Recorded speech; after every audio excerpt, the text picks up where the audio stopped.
everyone, I'm Erika O, and welcome to the Mental Pro Mindset Show. On this podcast, we talk about the real stories and moments that shape an athlete's experience, the mindset it takes to perform, to adapt, and to grow through the journey of sport and life, not just on the field, but off it too. We often look at things like transitions, relationships, injuries, and performance because those moments are real pressure that athletes go through. So let's dive into these real stories. Well, thank you for joining. I'm so excited and really honored to have ML Carter here.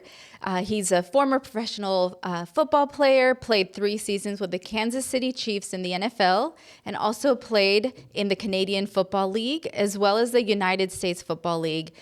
Former high school athlete at Monterey High, so local here in Monterey County, as well as Monterey Peninsula College, MPC, and inducted there at the MPC Hall of Fame. So tell us a little bit about your journey and how you got started on this sport journey, and take us back. Sure.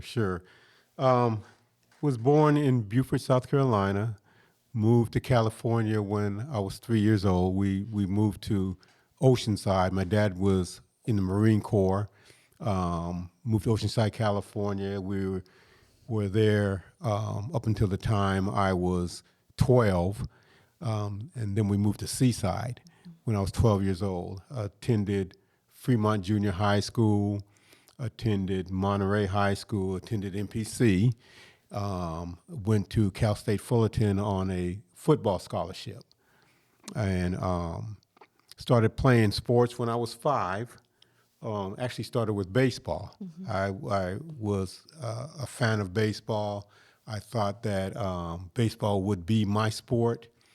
About the time I was in junior high school, turning 14, I started shifting to football. Played football at Monterey High. As I said, played football at MPC. Went to Cal State Fullerton on a football scholarship. And then from Fullerton, some kind of way I ended up in the NFL. Still trying to figure that one out. While I was at Fullerton, it happened to be where the LA Rams did their training facility for the preseason. And so they would choose at least 3 players who were graduating and finishing at Fullerton. They would choose 3 players to play on the tryout for the Rams. I realized that I was probably just a token, but I was one of the 3 players they chose to try out. I was released on the final cut before the season started. That was back in 1978. In 1979, that was during the season of 1978, the Kansas City Chiefs sent a scout out to talk to me, had me go through some drills. They signed me to start the 1979 season. So 1979, I went to Kansas City. I ended up making the team. They didn't expect me to make the team. They told me that when they signed me that they just wanted bodies to fill up training camp until they got through the preseason. But at the end of that preseason, I ended up making the team.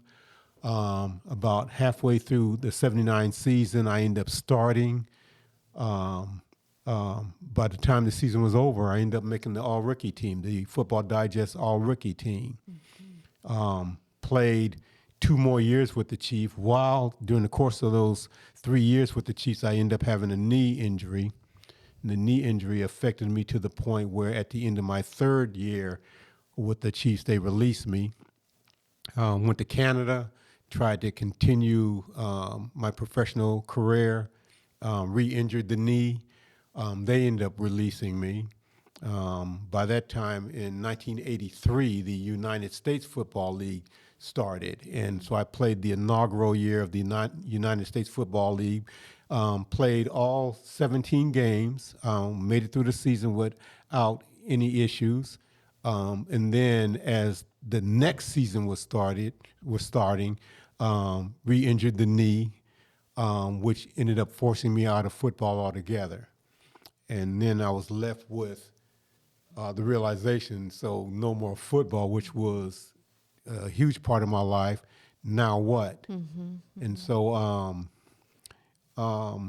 So ended up making a excuse me. yeah, no, I was just thinking, all these changes that you described, and I know you took us through the start to, the transition of exiting that professional career, and thinking back to when you were moving, and even deciding which sport you were going to get into, wondering how you made that decision early on as a kid. I mean, I'm not sure if you said what age that was, and knowing, that you enjoyed baseball, but now shifting to a different sport. Yeah. Do you remember what age that was and Yeah, I how was. that happened? I can tell you exactly how it happened because it wasn't that I decided, okay, I'm done with baseball now. What happened was when I moved from Oceanside, California to Seaside, California, I was 12 at the time. Um, when we moved, the the baseball the baseball league that was here at the time for my age group had already started, and so since it already started, it was too late for me to play. Um, because I didn't play that year, I never played again. I just transitioned to football at that time. And I was in junior high school, so I wasn't playing tackle football at that time, but we were playing flag football. But I just leaned into it. I just leaned into it. I could run fast, so they played me as wide receivers, as a wide receiver, and they just told me to run deep, and they throw me the ball. And so that's how. Throw me the ball, okay? Yeah. And if all I got to do is run and catch the ball, I can do that. And so, I was scoring touchdowns. And so that just kind of, at that point, football was the sport for me. You found the love for the sport at that point. Yeah, I was the star. Yeah, I yeah. catch a touchdown. And all I have to do is run down the field. So that's where the transition happened. Yeah. Yeah. And then you also talked about, that you wondering what the mindset was when you were in that position to be called up to NFL, that level, and realizing, this is something that I could have the potential doing. What was that like for you to hear that news? Listen, I'm going to be honest with you. When I tried out with the Rams, when they released me, I felt okay about when I went back home telling people at least I got a chance to try out. A lot of people don't even get a chance to try out. And I was kind of okay with that. And so I hadn't finished my degree at Fullerton, so what I ended up doing was registering at San Jose State, and I was going to finish my degree at San Jose State. So while I was in the midst of finishing my degree, I only had a few units to go. That's when the Chiefs contacted me, and they came and they tried me out. They had me go through some drills. They had me do some tests and stuff like that. After I went through the drills, they decided they were going to fly me back to Kansas City and let me be there and go through workouts there before the season started. They signed me, and so just to get an opportunity to try out with the Chiefs, I was just okay with that. As I said, when they signed me, he told me at the end of the tryouts, the preseason, that they didn't expect me to make the team. They were just getting bodies in to get through training camp until the season started. And I was just locked in. I was just locked in. I already experienced training camp with the Rams, so I knew what to expect. And I worked out, I trained, I got the playbook, I studied, and by the time that preseason was over, when they post all the cuts for the final roster, and my name was on the final roster. I was there, and so when I tell you the feeling I had, the first preseason game was a home game. This was 1979. First preseason game was a home game, and what they do is they have us run through we come through the tunnel, and they have the team run out on the field, and the feeling when I ran out on the field for the first time, I was literally running on the field, and I think we were playing. I think we were playing at the time was the Baltimore Colts. I was literally running on the field, saying to myself, "I made it." I was literally saying that to myself as I'm running on the field. I made it.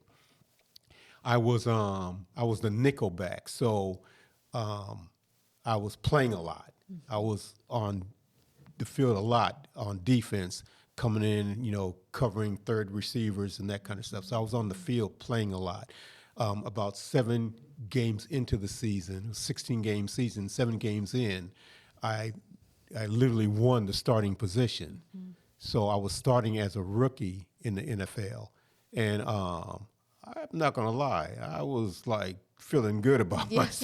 Yeah. I can tell by the description, man. That honesty just really takes me through that tunnel with you. It felt just like, that experience was full of emotion and that determination that you described, that hard work, you put in the work, you read the playbook, you did what you needed to really shine and show your proof that you are there ready to play and put you out there. So that just, it definitely described, that experience. And I hope others that do listen understand that ethic, it is about knowing what you set that mindset to and set your goal and determined to work towards it. So we focus here the conversation on mindset. And so if you're open to telling me, more about that, when you realized, that mindset was just as important as that physical ability in your football career. Yeah. I never forgot what that scout told me.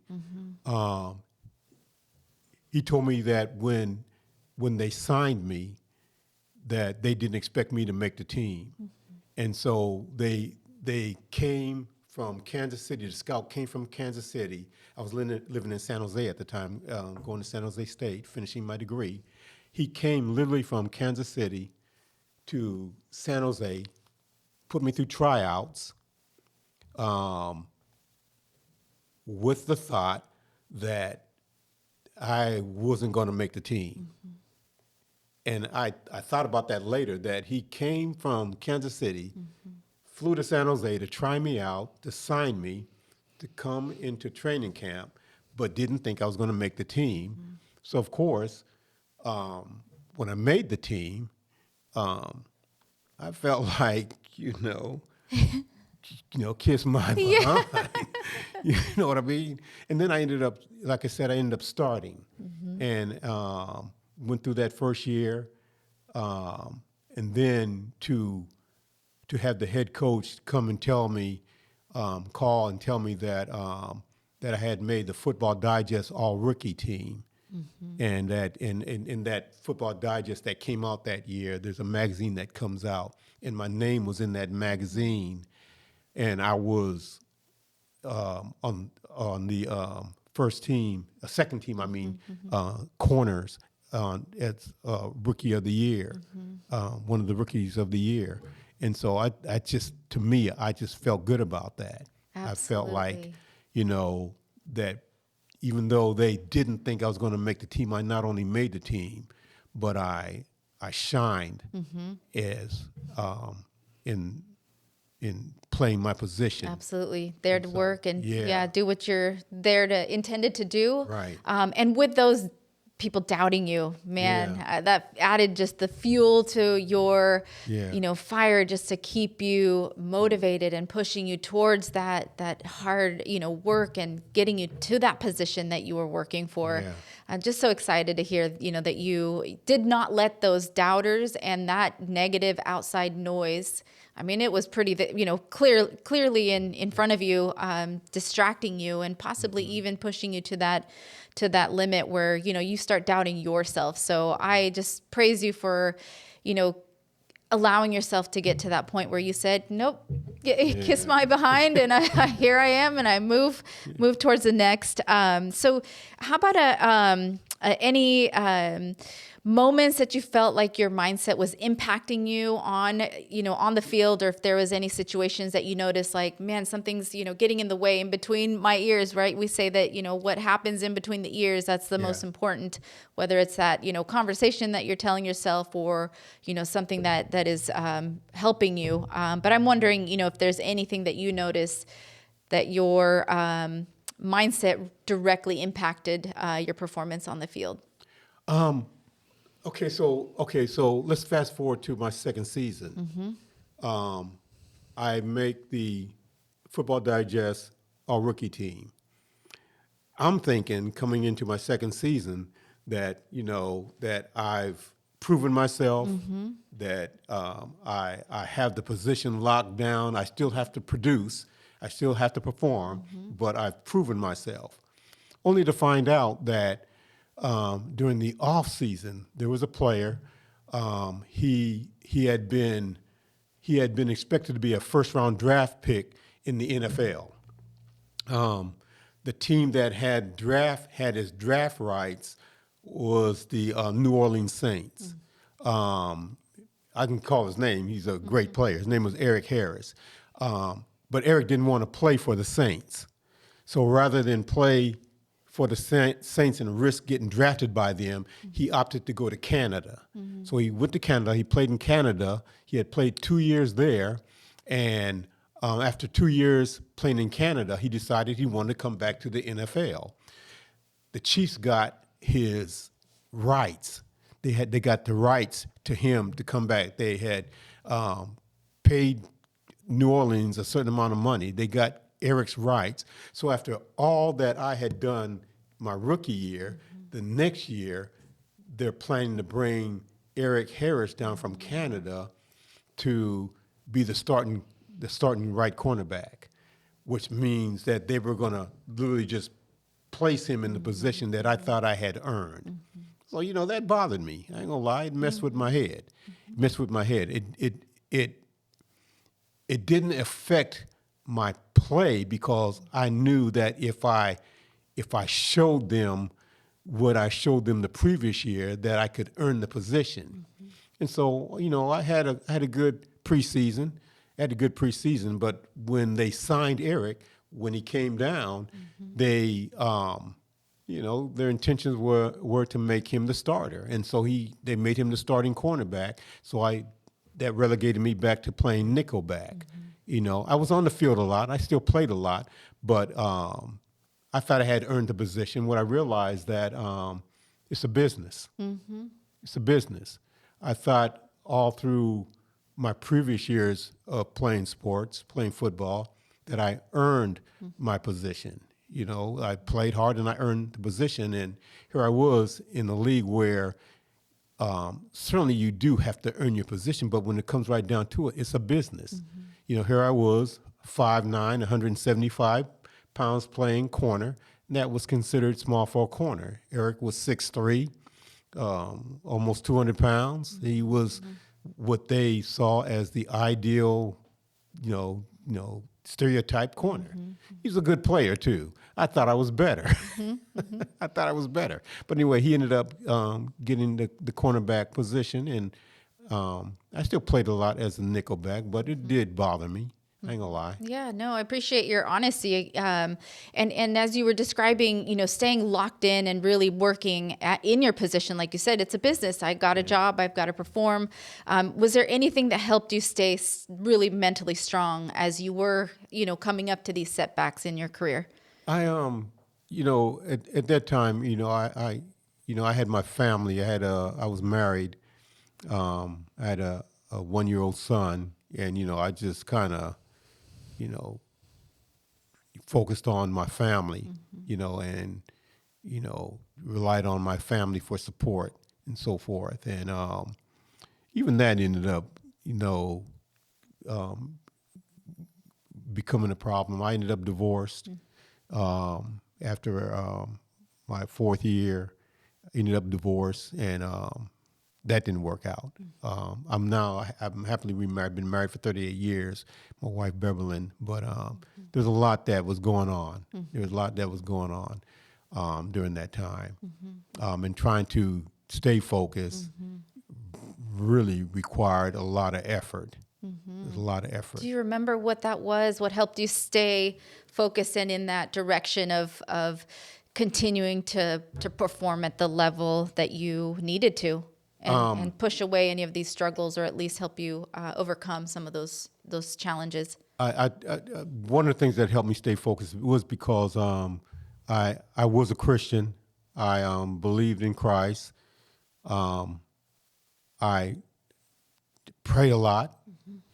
I just thought that if I put myself in the best position to be ready, when I was called on, that opportunity would come. 'Cause, sports, football, there's always injury. Things are always happening. So I just thought that by being disciplined, training, focusing on family, focusing on my faith, that would be all I needed to do. It's not that I was looking for someone to get hurt. I just wanted to be ready when the opportunity to come, that I would be able to get on the field and do what was expected to do, and then be able to maintain and hold on to the position. I didn't realize that I was going to be the one getting hurt. I ended up with a knee injury. Missed half of my third year, missed half of the season. Came back at the end of the season, never really fully recovered from the injury. Had a knee injury, never really fully recovered. And they ended up releasing me at the end of that year. The Chiefs ended up releasing me. Any support that you received during those really pivotal moments with injuries and transitions, and wondering, if you had any support system? I think you clearly knew what that foundation was for you to help you overcome those setbacks, and faith, family, values, belief system, so important to guide you and really keep that strength, that inner strength. And so with you describing the injuries and that pivotal moment, any support that you received or that you called upon? That old saying, you can talk about it, but you got to be about it. I'll be honest in saying that when the injuries happened, when the Chiefs released me, I had trained. I had the injury. I had trained. I had rehab, and I got back to the point where the knee injury I had, was fully recovered. I was probably in better shape then than I was before the injury. I just was locked in, getting ready for the next season, and all geared up for the next season, healthy. Everything's, they have me at the stadium. They're running me through drills, and they can see that I'm fully recovered from the knee injury. And right in the middle of the off season, they released me, and I felt a certain kind of way. I'm not gonna lie. I felt a certain, but oh man, I was teed off. That I did everything they asked me to do as far as rehab and recovery, and I was in excellent shape, and in my mind, I proved myself by my past play that they knew I could play. They knew that I could play this game. But what happens in the league is once you get an injury, there's always the next person coming up. And once you get an injury, that if they can bring someone else that is not injured or hasn't been through injury and that can be ready to play, that's how it is. It's almost like an assembly line. And that's what I felt like. So they released me. I didn't hold on to it too long. I just got ready to go to the next place. So I ended up going to Canada. I was in Canada. I was with Ron Johnson. As I said, he's the CEO at the Boys and Girls Club. We were in Canada together with the Hamilton Tiger Cats. I ended up re-injuring the knee there, though. I ended up re-injuring the knee and spending almost that whole season on injured reserve. And because they had no real stake in me because of the injury. I didn't have a lot of time spent playing there. They released me at the end of that season. Um, um, and so I went back to the process of rehab and recovery, was able to get rehabbed, back in great shape. And as I said, about that time is when the United States Football League started. And so I signed in the United States Football League, and I was able to play. I made it through that whole season without an injury. I was knocking on wood, just that I was able to make it through the season. And that went well. And then going into the next season, I re-injured the knee. Going into the next season, I re-injured the knee. And at that point, I realized I was just over it. Yeah, I was done with football. Yeah. And how did you come to that acceptance with that realization, injury after injury, and I'm ready to, pivot. And like you said, that's part of, football, being able to adjust and pivot and move on to the next, so how did you come to that decision? I came to the decision because after two knee injuries, knee surgeries, and then re-injuring the knee, I realized that the player I was 5 years later was not the player I was 5 years earlier. I could still run. I could still do most of the things I was doing before, but the injuries did affect me. And so at that point, I realized that football's not the type of sport that you want to even attempt to play if you can't be at your best.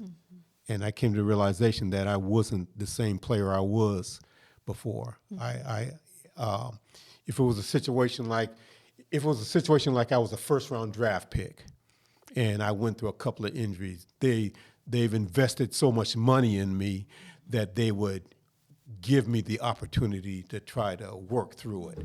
But they didn't have that kind of money invested in me to let me come back after two knee injuries and really take that time to give me time to really come back like I believed I could have, particularly when you got guys coming out of college every year that's hungry and, Eager, ready.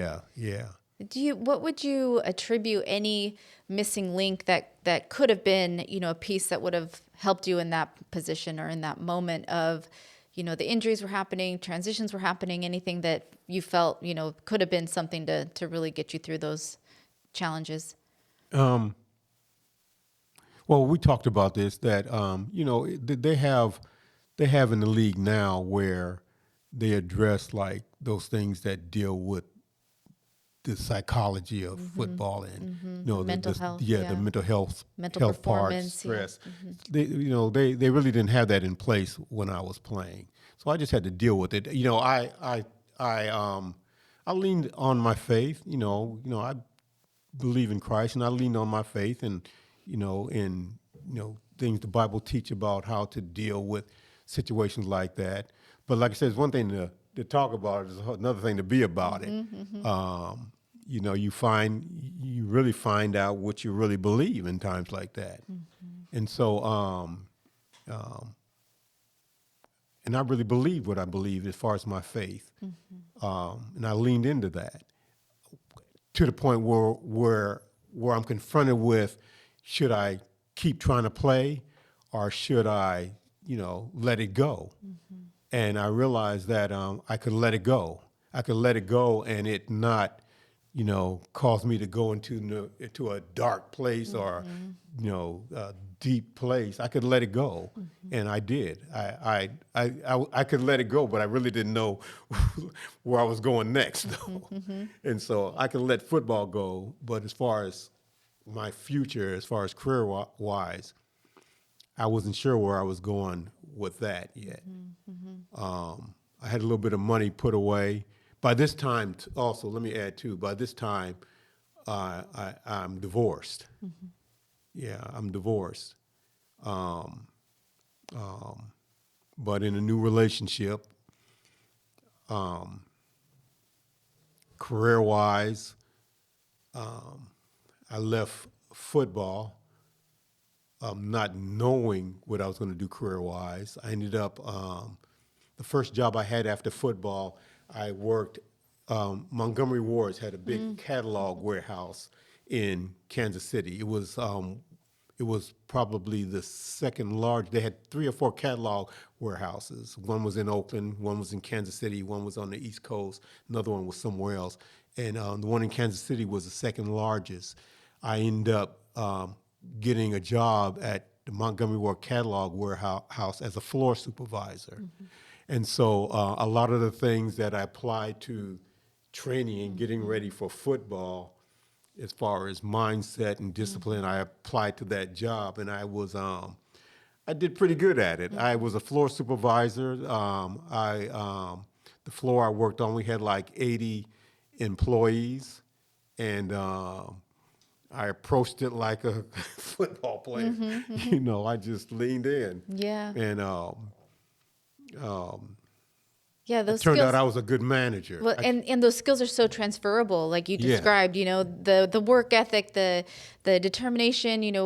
Everything that you do as you're training and at that level of your professional career, it sets you up for that next step. And a lot of times, maybe the athlete doesn't realize it. Like you said, you were so set in your values and your foundation of what was your strength and really helped you overcome, what could have been, and thankfully got you to that next position in your career and onward. If you want to share a little bit about your retirement, and congratulations, you retired recently. So how I got there.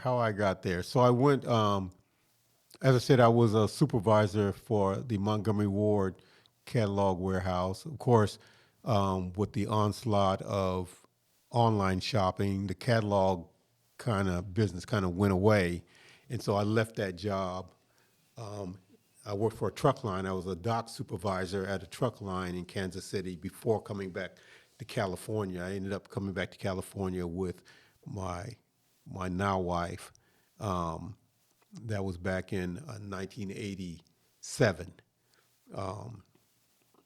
Ended up working at the Boys and Girls Club. I was a director at the Boys and Girls Club for 6 years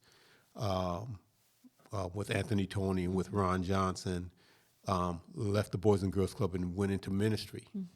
And so I pastored a church for 25 years, just retired from pastoring after 25 years at New Hope Baptist Church there in Seaside. And I'm retired now. I'm okay with this. Well, congratulations on accepting and being okay with this point in your life, and that walking us through, just that journey of start to where you are now. I think it's beautiful to hear that you're now at the beginning of what's next and in that transitional point, new chapter. Yes.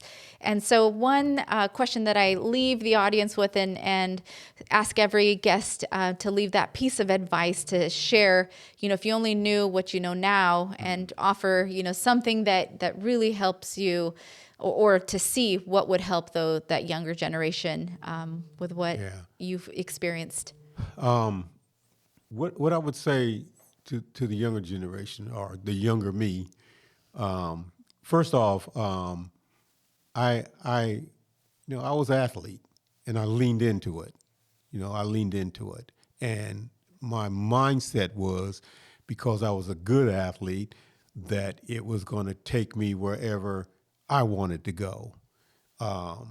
You never think you're going to get injured. You never think you're going to have knee injuries and knee surgeries and all that kind of thing. You just think that everything's just going to just be a straight line.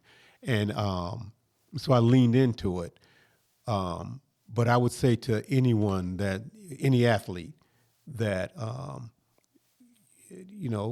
give your best at what you do, but focus on the education part too. Yeah. You can get injured and you're out of sports. But you get a degree that'll take you a lot further. I ended up getting a degree. I have a degree in theology. I have 2 theology degrees. But, sports is not going to be something that's going to last forever.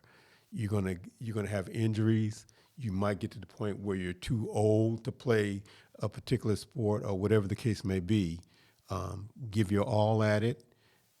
You got to be disciplined. You got to give your best. But even when you give your best, it may not always work out like you want. But you always got to have a backup plan. You know, get the education. If your husband's here, so I'm just gonna throw him in the conversation. I like the fact what he said that he played sports. He played at Hartnell, and sounds like he was a pretty good athlete. But when he was done with the sports, he moved into something else, into a whole nother career, and so that's all right. That's okay to do that, and just know what you want to do. Just know what you want to do. Don't just fly by the seat of your pants. Have a plan. Have a plan, yeah. Have a plan, and put that plan in motion.